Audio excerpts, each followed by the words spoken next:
To be ఫ్రాంక్‌గా చెప్తున్నాను భయ్య. ట్రైలర్ చూసాక సినిమా మీద నాకు 1% హోప్ కూడా లేదు. ఏముంటదిలే అదే రొటీన్ స్టోరీ ఉంటది అని చెప్పేసి అనుకున్నా. కానీ అనిల్ రావిపూడి మాత్రం ఇప్పట్ల దొరికేలాగా లేడు. కొట్టేసాడు భయ్య. మళ్ళీ సంక్రాంతి పండగ బ్లాక్ బస్టర్ కొట్టేసాడు. పండగ పండగ అనిల్ రావిపూడి పండగ.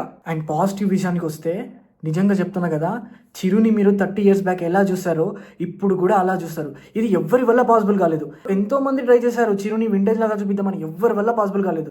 కానీ అనిల్ రావిపూడి డిడ్ ఇట్. నిజంగా చెప్తున్నా కదా, అసలు నేను చూస్తుంది చిరంజీవినేనా, 30 ఇయర్స్ బ్యాక్ చూసిన చిరంజీవినేనా. మనకి ఎలా అనిపిస్తుంది అంటే అందరివాడు, జై చిరంజీవా అండ్ శంకర్ దాదా ఎంబీబీఎస్ ఆ టైంలోకి తీసుకెళ్ళిపోయాడు. నిజంగా నాకు అదే ఫ్యాన్ అయిపోయాను నేను అనిల్ రావిపూడికి. నిజంగా చెప్తాను కదా, ఫ్యాన్ అయిపోయినా. అండ్ చిరంజీవి గారి గురించి మాట్లాడితే ఆ మధ్యలో వచ్చే ఫన్నీ ఎక్స్ప్రెషన్స్ కానీ, ఆ ఇన్నోసెంట్ ఎక్స్ప్రెషన్స్ కానీ, నిజం చెప్తున్నా కదా, చిరంజీవి గారి కోసం కళ్ళు మూసుకొని వెళ్ళిపోవచ్చు సినిమాకి. అండ్ మన అనిల్ రావిపూడి గారి గురించి చెప్పాలంటే హీ నోస్ ఆడియన్ పల్స్. ఇష్టం వచ్చినట్టు విఎఫ్ఎక్స్లు వాడేసి చెత్త చేస్తున్న ఈ పీరియడ్లో కేవలం ఎంటర్టైన్మెంట్ మీద డిపెండ్ అయ్యి తన కామెడీ రైటింగ్ స్ట్రెంగ్త్ని యూజ్ చేసుకొని ప్రతి పండక్కి హిట్ కొడుతున్నాడు. ఆడియన్స్కి కావాల్సింది హెవీ బడ్జెట్, హెవీ విఎఫ్ఎక్స్ కాదు, కేవలం ఒక ప్రాపర్ ఎంటర్టైన్మెంట్. ఒక 3 అవర్స్ ఎంటర్టైన్మెంట్ చేయాలి వాళ్ళని. అనిల్ రావిపూడి గారు 100% కాదు 200% సక్సెడ్ అయ్యారు దాంట్లో. సో ఫస్ట్ హాఫ్లో మంచి ఫన్ ఎపిసోడ్స్ పడ్డాయి. ఒక 2-3 బ్లాక్స్లో హ్యూమర్ ఎక్సలెంట్గా జనరేట్ అయింది.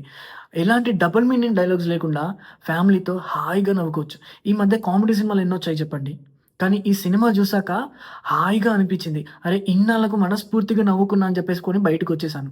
మనకు ఒక కామెడీ వర్కౌట్ అవ్వాలంటే దానికి మెయిన్లీ కావాల్సింది డైలాగ్ రైటింగ్ అండ్ కన్వర్జేషన్ని ఎలా బిల్డ్ చేస్తామని చెప్పేసి. అనిల్ రావిపూడి గారు సక్సీడ్ అయ్యారు దాంట్లో అండ్ ఆడియన్స్ని నవ్వించగలిగారు. అండ్ ఈ సినిమా నుండి అవుట్ ఆఫ్ ద బాక్స్ కంటెంట్ని ఎక్స్పెక్ట్ చేసి వెళ్తే మీ అంత పిచ్చోళ్ళు ఇంకొకరు ఉండరు. ఎందుకంటే cinema is all about moments and experience. మిమ్మల్ని సాటిస్ఫై చేసే అన్ని మూమెంట్స్ దీంట్లో ఉన్నాయి. 100% సాటిస్ఫై వెళ్తారు. ఖచ్చితంగా వెళ్ళండి సినిమాకి. వెంకీ మామ ఎంట్రీ నుంచి సినిమా ఇంకా నెక్స్ట్ లెవెల్కి వెళ్ళిపోతుంది. చిరు కామెడీ టైమింగే నెక్స్ట్ లెవెల్ అని అంటే వెంకీ మామ యాడ్ అయ్యేసరికి ఎంటర్టైన్మెంట్ అసలుకి ఇక ఎక్కడికో వెళ్ళిపోతుంది. And one main person is there, Bheems గారు. భీమ్స్ గారి గురించి చెప్పాలని అంటే ఆఖరికి తన కంఫర్ట్ జోన్ నుంచి బయటకు వచ్చేసారు. ఎలా అంటే నేను రీసెంట్ ఫిలిమ్స్ చూసాను, ఎక్కువ ఫోక్స్ మీద అండ్ ఫోక్ సాంగ్స్ మీద డిపెండ్ అవుతున్నారు. బట్ ఆ కంఫర్ట్ జోన్ నుంచి బయటకు వచ్చి మ్యూజిక్ అయితే చాలా బాగా ఉంది ఈ మూవీలో. అండ్ సాంగ్స్ కూడా డీసెంట్‌గా అనిపించాయి. అండ్ నెగెటివ్స్ గురించి చెప్పాలంటే స్టోరీ పెద్దగా ఏముండదు. సేమ్ మనం అనిల్ రావిపూడి గారి మూవీస్‌లో చూస్తాం కదా, సేమ్ ఫార్మాట్‌లోనే వెళ్తుంది. అండ్ స్క్రీన్ ప్లే కూడా చాలా ప్రిడిక్టబుల్‌గా ఉంటుంది. అంటే నెక్స్ట్ ఏం జరుగుతుందో మనం ఈజీగా ప్రిడిక్ట్ చేయొచ్చు. కొన్ని చోట్లలో సిల్లీగా కూడా అనిపించింది. అండ్ విలన్ క్యారెక్టర్ అయితే అసలు ఎందుకు పెట్టారు అనే థాట్ వచ్చింది. ఫన్నీ చేసేసి పడేశారు లాస్ట్‌కి. ఇంకో విషయం చెప్పాలంటే నాకు సెకండ్ హాఫ్‌లో కొంచెం డ్రాగ్ అయిన ఫీలింగ్ వచ్చేసింది.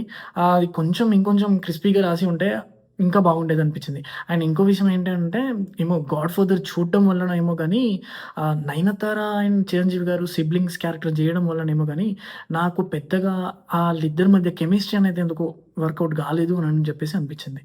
And here is it. So it's overall a decent watch film. మైండ్‌ని బయట పెట్టేసి సంక్రాంతికి హాయిగా ఫ్యామిలీతో నవ్వుకోవాలని చెప్పేసి అనుకుంటే 100% మూవీకెళ్ళొచ్చు. ఎళ్ళొచ్చు కాదు, ఎళ్ళండి, సినిమా చూడండి. చాలా బాగా నవ్వుకుంటారు. And here is the review guys. మీకు గనక రివ్యూ నచ్చినట్టయితే please don't forget to subscribe.